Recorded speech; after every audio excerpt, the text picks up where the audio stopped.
Eccoci, siamo arrivati proprio davanti alle vetrine che espongono le pietre dipinte di Riparo Dalmeri, qui nelle sale espositive del Museo delle Scienze di Trento. Le pietre dipinte di Riparo Dalmeri sono l'oggetto più prezioso che noi esponiamo all'interno della galleria dedicata alla preistoria alpina al primo piano dell'esposizione del nostro museo. Si tratta dell'oggetto più importante che noi esponiamo perché sono veramente uniche. Si tratta di pietre dipinte 13.000 anni fa dai primi gruppi di cacciatori raccoglitori che arrivarono sulle Alpi alla fine delle grandi glaciazioni pleistoceniche, quando il clima, migliorando, permise l'arrivo prima della vegetazione seguita dagli animali e di conseguenza da questi gruppi di cacciatori nomadi che si spostavano stagionalmente all'interno di vasti territori per sfruttarne al meglio le potenzialità. Il Riparo Dalmeri è stato scavato dalla sezione di preistoria del Museo delle Scienze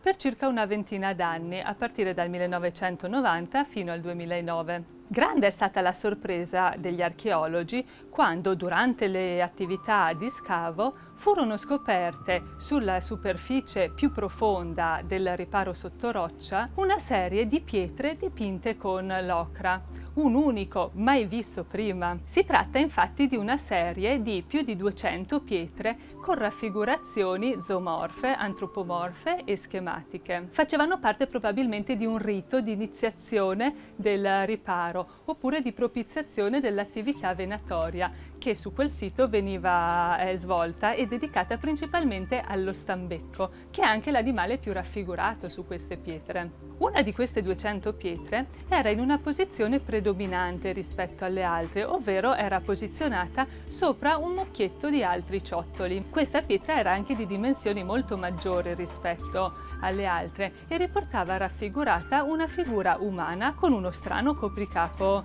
in testa ed in posizione cosiddetta ieratica, ovvero di preghiera. Questa pietra è stata soprannominata la pietra dello sciamano e sembra fosse la pietra più importante di tutto il ritrovamento. Qui nelle sale espositive del museo sono esposte una ventina di queste pietre dipinte, una piccola selezione, mentre tutte le altre sono conservate nei depositi delle nostre collezioni, ma le ricerche scientifiche su di loro ancora proseguono.